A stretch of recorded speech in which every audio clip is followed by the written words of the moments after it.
There's something they're not telling you about visiting the Orlando area in the spring, and today we're going to talk about it. But first, a little bit of a change of plans. Originally, we were going to hop on the Skyliner and make our way over to the Caribbean Beach Resort, wander around, maybe get a coffee at the Riviera, but the Skyliner's not boarding, which is a bummer. You know, I was really looking forward to that stroll, but I figure instead of getting on the friendship boats and heading over to Epcot, let's make our way into Hollywood Studios. Enjoy a day there. Welcome to Hollywood Studios, a quiet corner of Hollywood Studios this early in the morning, but don't let that fool you into thinking that there aren't crowds here. It is a good to go day, so kind of a slow day here at the parks, but they just went the opposite direction.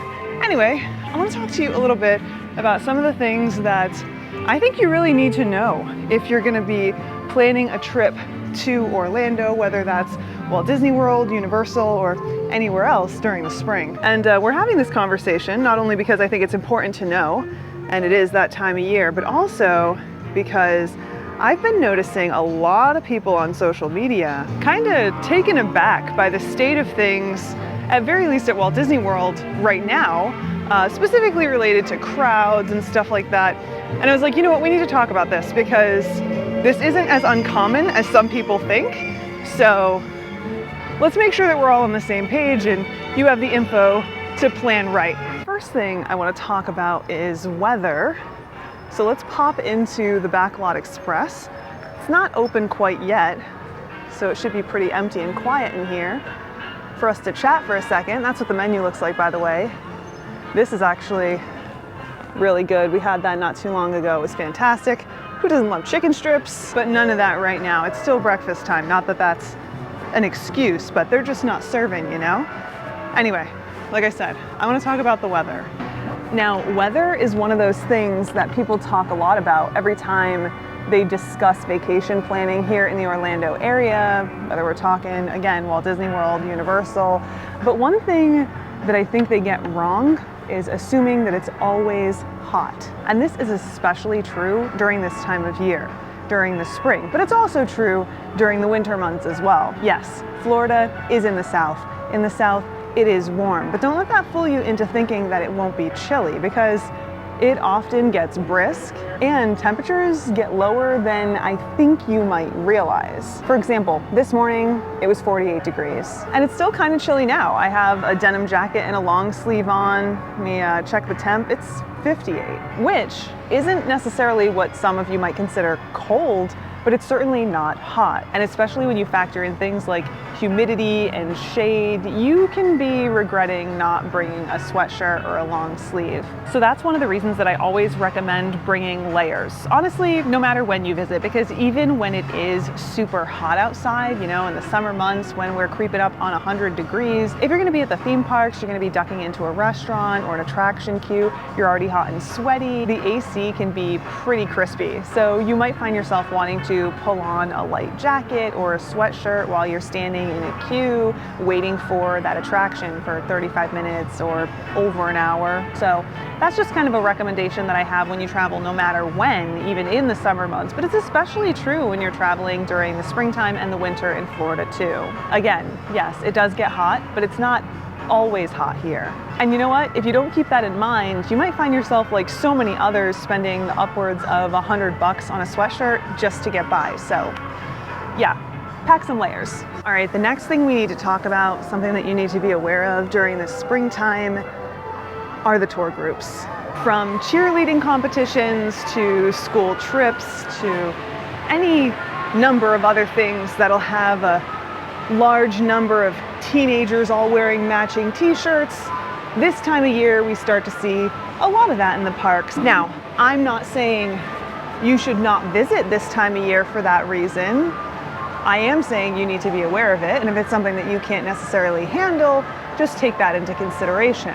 But I also want to add a few other little tidbits to this portion of the discussion, and that is, number one, a lot of these groups are made up of teenagers. Some of them aren't from the US. Some of them aren't necessarily familiar with the parks or how to do things within the parks, and that can make the experience a little bit clunky for us who are regulars, who are familiar with Walt Disney World or with Universal. Honestly, it's clunky for them too, but Here's the thing that I think is really important to keep in mind this time of year is that these are teenagers having a good time. They're having the time of their lives. And I know that can be very annoying, especially for those of you out there who have entered that get off my lawn phase of life. But take a breath, okay? They're having a good time just like you're having a good time. And I assure you that you're probably being annoying to someone in the same way that they're being annoying to you. So,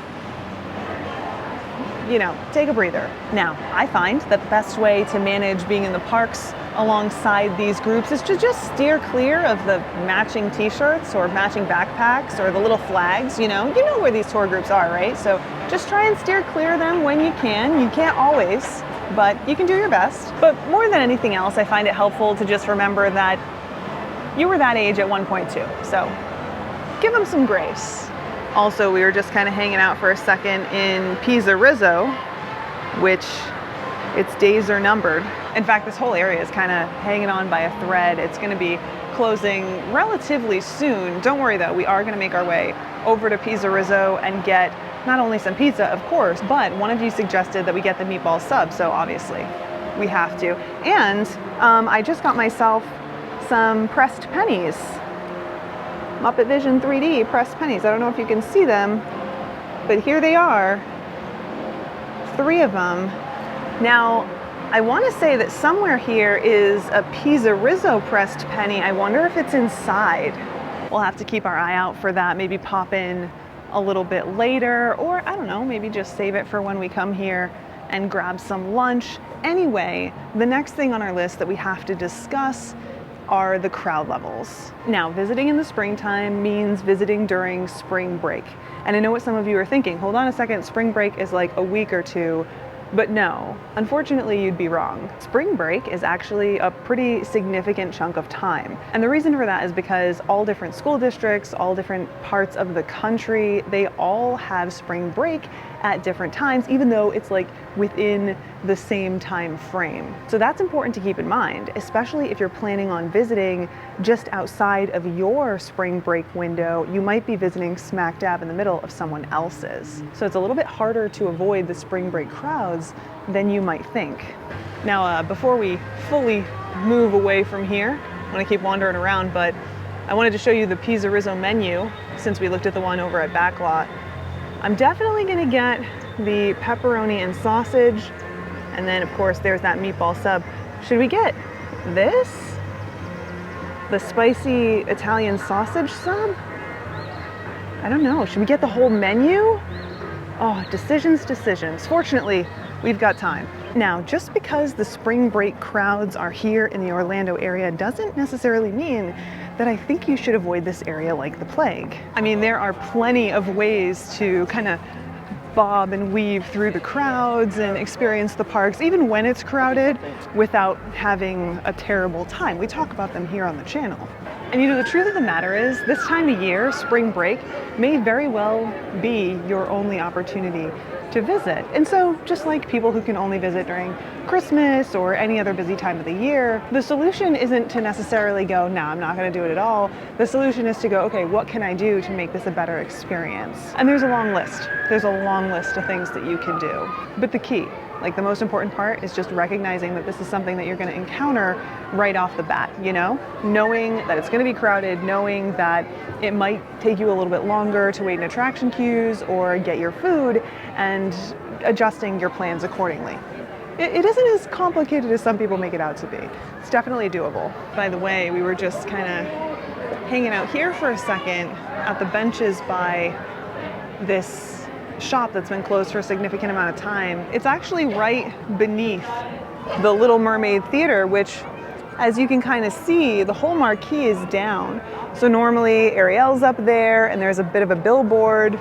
Not right now, but they do have a new show coming. It's going to be another Little Mermaid show, so I'm hoping that they put something new in relatively soon, you know, get people excited. All right, so I think that about covers it. We talked about how it can be a lot colder here than you might realize, so pack some layers and that'll help you avoid buying an overpriced sweatshirt. Then of course there are the tour groups. They're here and they're easy to identify, so steer clear, but also cut them a little bit of slack, you know? They're just trying to have a great time. just like you. And then of course, taking into consideration that spring break is a lot longer than the 1 week that you call spring break, wherever it is that you're from. Because again, people do spring break at different times all around the country. So just take that into consideration and plan accordingly. But overall, remember that just because all of these things might be true, and hey, they might even be annoying, a little bit inconvenient even, it doesn't mean that your trip is ruined. And it definitely doesn't mean that you shouldn't visit during these times. You just have to make some adjustments in order to make sure that you're getting what you want out of your trip, which is honestly what you're gonna do no matter what anyway. Of course, we're gonna talk about those things here on the channel, let you know what to do. And of course, you can always share some of your thoughts, tips, and tricks in the comments as well. You know, what are some of the things that you do in order to make this time of year, the crowds, the weather, all of that more manageable for you and your family? We wanna hear it because I'm sure that there are others out there who would really benefit from your tips and tricks. So do your thing. I honestly can't wait to hear what you guys have to say because sometimes you guys actually take me by surprise, and I love testing out your tips and seeing how effective they are. So, like I said, do your thing. But for now, I think our conversation today is through. Thanks so much for hanging out with me. I hope you have a fantastic day wherever it is you are, and I look forward to seeing you guys next time. Until then, bye.